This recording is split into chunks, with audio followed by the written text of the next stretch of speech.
Record കളക്ഷനുമായി Kalamkaval ദൃശ്യം 3യുടെ release തീയതി വന്നിരിക്കുന്നു. ജനനായകന്റെ ട്രെയിലർ ലീക്കാക്കപ്പെട്ടിരിക്കുന്നു. ഹായ് ഗൈസ്, ഇന്നത്തെ ഏറ്റവും പുതിയ സിനിമാ വാർത്തകളിലേക്ക് ഏവർക്കും സ്വാഗതം. പൃഥ്വിരാജ് സുകുമാരനെ നായകനാക്കി വൈശാഖ് സംവിധാനം ചെയ്തു വരുന്ന ഏറ്റവും പുതിയ സിനിമയാണല്ലോ ഖലീഫ. പൃഥ്വിരാജിനൊപ്പം കൃതി ഷെട്ടി, സത്യരാജ്, വിജയരാഘവൻ, നാരായൺ, ജോണി ആന്റണി തുടങ്ങിയവർ പ്രധാന വേഷങ്ങളിലെത്തുന്ന ഖലീഫയിൽ പൃഥ്വിരാജിന്റെ അച്ഛൻ കഥാപാത്രമായ മാമ്പ്രക്കൽ അഹമ്മദ് അലി എന്ന കഥാപാത്രത്തെ അവതരിപ്പിക്കുന്നത് മലയാളത്തിന്റെ സ്വന്തം ലാലേട്ടൻ ആയിരിക്കുമെന്ന തരത്തിൽ ഒരു ന്യൂസ് ഇപ്പോൾ പുറത്തു വന്നിട്ടുണ്ട്. ആദ്യം ഈ കഥാപാത്രം മെഗാസ്റ്റാർ മമ്മൂട്ടി ആയിരിക്കും ചെയ്യുന്ന തരത്തിൽ പറഞ്ഞിരുന്നു. ഇന്നിപ്പോൾ ലാലേട്ടനുമായി സ്ക്രിപ്റ്റിന്റെ ചർച്ചകൾ നടത്തിയെന്നും ലാലേട്ടൻ ഓക്കെ പറഞ്ഞെന്നും ഇതിനായി ലാലേട്ടന് വലിയൊരു തുകയാണ് പ്രതിഫലമായി നൽകുന്നതെന്നും അറിയാൻ സാധിച്ചിട്ടുണ്ട്. കാത്തിരിക്കാൻ ചിത്രത്തിന്റെ ഭാഗത്തു നിന്നും വരാനിരിക്കുന്ന ഒഫീഷ്യൽ പ്രഖ്യാപനത്തിനായി. ദുൽഖർ സൽമാനെ നായകനാക്കി നഹാസ് ഹിദായത്ത് സംവിധാനം ചെയ്തു വരുന്ന ഒരു സ്പോർട്സ് ആക്ഷൻ ത്രില്ലർ സിനിമയാണ് ഐ ആം ഗെയിം. നിലവിൽ കേരളത്തിലെ അവസാനഘട്ട ചിത്രീകരണം നടന്നു വരുന്ന ഐ ആം ഗെയിമിന്റെ ഒരു കാസിനോയിൽ വെച്ച് നടക്കുന്ന ആക്ഷൻ രംഗത്തിന്റെ ഷൂട്ടിംഗ് വർക്കുകളാണ് നടക്കുന്നതെന്നും ദുൽഖറിനൊപ്പം നിരവധി ജൂനിയർ ആർട്ടിസ്റ്റുകളും പങ്കെടുക്കുന്ന ഈ ഒരു ആക്ഷൻ രംഗം ചിത്രീകരിക്കുന്നത് ഹൈ സ്പീഡ് റോബോട്ടിക് ക്യാമറകൾ ഉപയോഗിച്ചാണെന്നും അറിയാൻ സാധിച്ചിട്ടുണ്ട്. ഇതിലൂടെയൊക്കെ തന്നെ നമുക്ക് ഐ ആം ഗെയിം ഒരുക്കുന്നത് ഒരു കിടിലൻ ആക്ഷൻ സിനിമയായിട്ടാണെന്ന് അനുമാനിക്കാം. വരുന്ന 2026 ഓഗസ്റ്റ് മാസം 20-ാം തീയതി ഓണം റിലീസായിട്ടാവും ഐ ആം ഗെയിം തിയേറ്ററുകളിലേക്ക് എത്തുക. ഹോളിവുഡിൽ നിന്നും ഉടൻ തിയേറ്ററുകളിലേക്ക് എത്താനിരിക്കുന്ന അനോക്കോണ്ട എന്ന സിനിമയുടെ ഏറ്റവും പുതിയ ട്രെയിലർ ഇപ്പോൾ പുറത്തു വന്നിട്ടുണ്ട്. ടെക്നിക്കൽ ക്വാളിറ്റിയിൽ ഈ ട്രെയിലർ മികച്ചു നിൽക്കുന്നു. നമ്മൾ ഇതുവരെ കണ്ടിട്ടുള്ള അനോക്കോണ്ട സിനിമകളിൽ നിന്നും വ്യത്യസ്തമായി ഒരു ഡാർക്ക് കോമഡി അഡ്വഞ്ചർ പശ്ചാത്തലത്തിലാണ് ഈ സിനിമ ഒരുക്കിയിരിക്കുന്നത് എന്നൊരു സൂചന നൽകുന്ന ഒരു ട്രെയിലറാണ് പുറത്തു വന്നിട്ടുള്ളത്. ജാക്ക് ബ്ലാക്കും പോൾ റെഡും പ്രധാന വേഷങ്ങളിലെത്തുന്ന ഈ അനോക്കോണ്ട ചിത്രം വരുന്ന ഡിസംബർ 25 ക്രിസ്മസ് ദിനത്തിൽ തിയേറ്ററുകളിലേക്ക് എത്തും.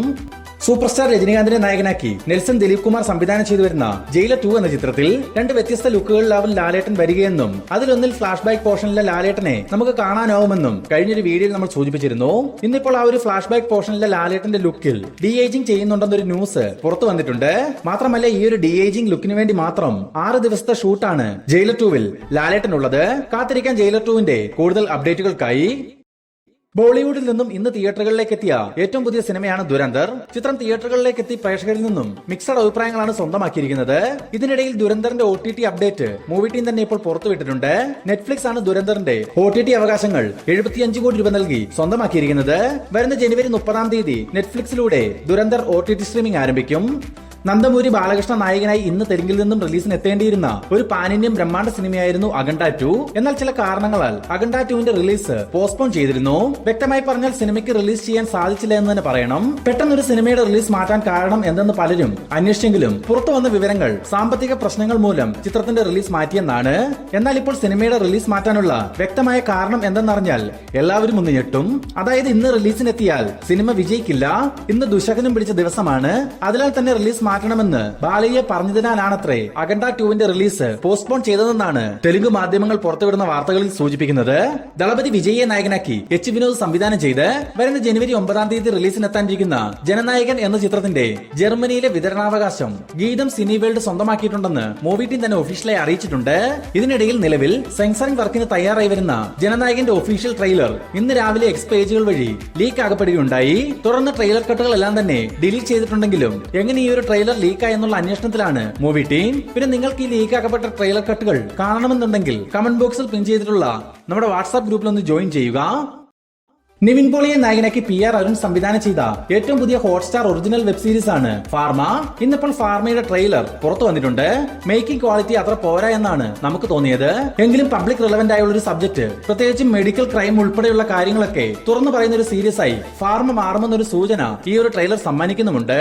നിവിൻ പോളിക്കൊപ്പം നാരായൺ, ബിനു പപ്പു, ശ്രുതി രാമചന്ദ്രൻ, വീണ നന്ദകുമാർ തുടങ്ങിയവർ പ്രധാന വേഷങ്ങളിലെത്തുന്ന ഫാർമ ഈ വരുന്ന ഡിസംബർ 19-ാം തീയതി ജിയോ ഹോട്ട്സ്റ്റാറിലൂടെ സ്ട്രീമിംഗ് ആരംഭിക്കും.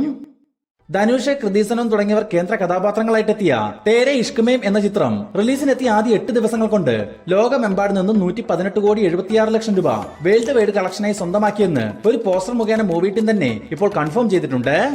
ലാലേട്ടനെ നായകനാക്കി ജിത്തു ജോസഫ് സംവിധാനം ചെയ്ത ഏറ്റവും പുതിയ സിനിമയാണല്ലോ ദൃശ്യം 3. ചിത്രത്തിന്റെ ഒഫീഷ്യൽ അപ്ഡേറ്റ് വരുന്ന 2026 ജനുവരി 1-ാം തീയതി പുറത്തു വരുമെന്നുള്ളൊരു വിവരം നമുക്ക് ലഭ്യമായിട്ടുണ്ട്. നമുക്ക് ലഭിച്ചിരിക്കുന്ന വിവരങ്ങൾ പ്രകാരം ചിത്രത്തിന്റെ റിലീസ് തീയതി ഉറപ്പിച്ചുകൊണ്ടുള്ള ഒരു ടീസർ പുറത്തു വരാനാണ് സാധ്യത.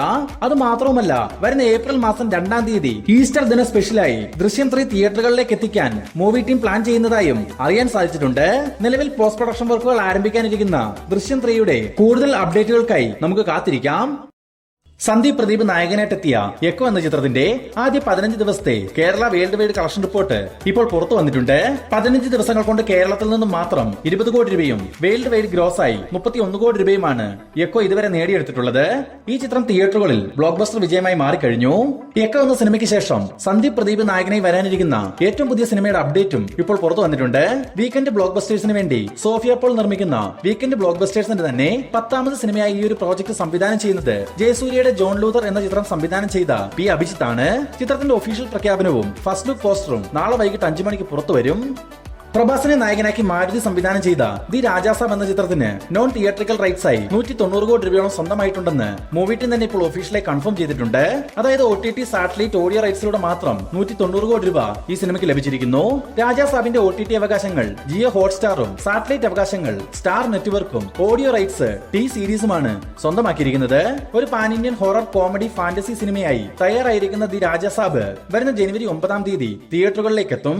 പിന്നെ നമ്മുടെ ചാനൽ സബ്സ്ക്രൈബ് ചെയ്യാതെ വീഡിയോ കാണുന്നവർ ഇപ്പോൾ തന്നെ ഈ ചാനൽ ഒന്ന് സബ്സ്ക്രൈബ് ചെയ്യാനും വീഡിയോ ഇഷ്ടമായാൽ ലൈക്ക് ചെയ്യാനും മറക്കാതിരിക്കുക. രശ്മിക മന്ദാന കേന്ദ്ര കഥാപാത്രമായിട്ടെത്തിയ the girlfriend, Pranav Mohanlal ചിത്രം DSC റേ, ഈ 2 സിനിമകളും നെറ്റ്ഫ്ലിക്സിലൂടെ ഇപ്പോൾ OTT സ്ട്രീമിംഗ് ആരംഭിച്ചിട്ടുണ്ട്. ലാലേട്ടനെ നായകനാക്കി മേജർ രവി സംവിധാനം ചെയ്യാനിരിക്കുന്ന പഹൽഗാം ഓപ്പറേഷൻ സിന്ദൂർ എന്ന ചിത്രത്തിന്റെ ഒഫീഷ്യൽ പ്രഖ്യാപനം ഈ ആഴ്ച പുറത്തു വരേണ്ടതായിരുന്നു. ഇന്നിപ്പോൾ ഈ ഒരു സിനിമയിൽ നിന്നും ലാലേട്ടൻ പിന്മാറിയെന്ന തരത്തിൽ ഒരു ന്യൂസ് പുറത്തു വന്നിട്ടുണ്ട്. നിലവിൽ ഈ ഒരു വാർത്തയിൽ ലാലേട്ടൻ ആരാധകർ സന്തോഷത്തിലാണെന്നാണ് നമുക്ക് മനസ്സിലാക്കാൻ സാധിക്കുന്നത്. അല്ലു അർജുൻ നായകനായി കഴിഞ്ഞ വർഷം തിയേറ്ററുകളിലേക്ക് എത്തി ബ്ലോക്ക് ബസ്റ്റർ വിജയം നേടിയ സിനിമയാണല്ലോ പുഷ്പ 2. ഈ ചിത്രം 2000 കോടി കളക്ഷൻ നേടി, 2500 കോടി കളക്ഷൻ നേടി എന്ന തരത്തിലൊക്കെ നിരവധി വാർത്തകളാണ് ആ ഒരു സമയം പുറത്തു വന്നിരുന്നത്. ഇന്നിപ്പോൾ പുഷ്പ 2ന്റെ കൃത്യമായ കളക്ഷൻ റിപ്പോർട്ട് നമുക്ക് ലഭിച്ചിട്ടുണ്ട്. അതായത് കൃത്യമായി പുഷ്പ 2 തിയേറ്ററുകളിൽ നിന്നും മാത്രം സ്വന്തമാക്കിയിട്ടുള്ള ഫൈനൽ കളക്ഷൻ. പുഷ്പ 2ന്റെ ആന്ധ്ര തെലങ്കാന കളക്ഷൻ 343 കോടി 50 ലക്ഷം രൂപ, കർണാടക കളക്ഷൻ 87 കോടി 30 ലക്ഷം രൂപ, തമിഴ്നാട് കളക്ഷൻ 78 കോടി 10 ലക്ഷം രൂപ, കേരള കളക്ഷൻ 18 കോടി രൂപ, നോർത്ത് ഇന്ത്യ കളക്ഷൻ 858 കോടി രൂപ, ഓവർസീസ് കളക്ഷൻ 261 കോടി രൂപ. പുഷ്പ 2ന്റെ ടോട്ടൽ വേൾഡ് വൈഡ് കളക്ഷൻ 1646 കോടി 40 ലക്ഷം രൂപ. അതായത് ദംഗലിന്റെയും ബാഹുബലി 2ന്റെയും കളക്ഷന് താഴെ തന്നെയാണ് പുഷ്പ 2ന്റെ കളക്ഷൻ. പിന്നെ വരുന്ന ജനുവരി മാസം 16-ാം തീയതി ഈ ചിത്രം ജപ്പാനിലും റിലീസിന് എത്തുന്നുണ്ടെന്ന തരത്തിൽ ഒരു വാർത്തയും ഇപ്പോൾ പുറത്തു വന്നിട്ടുണ്ട്. ഹോളിവുഡിലെ പ്രശസ്ത നിർമ്മാണ കമ്പനിയായ വാർണർ ബ്രോസ് 83,000 കോടി രൂപ നൽകി നെറ്റ്ഫ്ലിക്സ് സ്വന്തമാക്കിയിരിക്കുന്നു. ഈ ഒരു വിവരം നെറ്റ്ഫ്ലിക്സിന്റെ ഒഫീഷ്യൽ പേജിലൂടെ അവർ തന്നെയാണ് അറിയിച്ചിട്ടുള്ളത്. മെഗാസ്റ്റാർ മമ്മൂട്ടിയെ നായകനാക്കി ജിതിൻ കെ ജോസ് സംവിധാനം ചെയ്ത് ഇന്ന് തിയേറ്ററുകളിലേക്ക് എത്തിയ ഏറ്റവും പുതിയ സിനിമയാണല്ലോ കളങ്കാവൽ. പ്രേക്ഷകരിൽ നിന്നും മികച്ച അഭിപ്രായങ്ങൾ നേടിയെടുത്ത കളങ്കാവലിന്റെ ആദ്യ ദിന കേരള വേൾഡ് വൈഡ് കളക്ഷൻ പരിശോധിക്കുകയാണെങ്കിൽ ഇന്നലെ കേരളത്തിൽ നിന്നും മാത്രം പ്രീസെയിൽ കളക്ഷനിലൂടെ 2 കോടി 25 ലക്ഷം രൂപയോളം സ്വന്തമാക്കിയ ചിത്രത്തിന് ആദ്യ ദിനം കേരളത്തിൽ നിന്നും 5 കോടി രൂപയോളമാണ് ഇതുവരെ കളക്ഷനായി നേടാൻ സാധിച്ചിരിക്കുന്നത്. അതേസമയം വേൾഡ് വൈഡ് കളക്ഷനിലേക്ക് വരികയാണെങ്കിൽ പ്രീ ബുക്കിംഗിലൂടെ വേൾഡ് വൈഡ് 5 കോടി രൂപയോളം സ്വന്തമാക്കിയ കളങ്കാവലിന്റെ ആദ്യ ദിന വേൾഡ് വൈഡ് കളക്ഷൻ ഇതുവരെ 13 കോടി രൂപ പിന്നിട്ട് കഴിഞ്ഞു. മാത്രമല്ല സിനിമയ്ക്ക് ഇന്ന് ഏകദേശം 110-ലധികം എക്സ്ട്രാ ഷോകളും കേരളത്തിൽ മാത്രം ആഡ് ചെയ്തിട്ടുമുണ്ട്. അതിന്റെ എല്ലാം കളക്ഷൻ റിപ്പോർട്ടുകൾ ഉൾപ്പെടെ നാളെ നമ്മുടെ ചാനലിലൂടെ പങ്കുവെക്കുന്നതായിരിക്കും.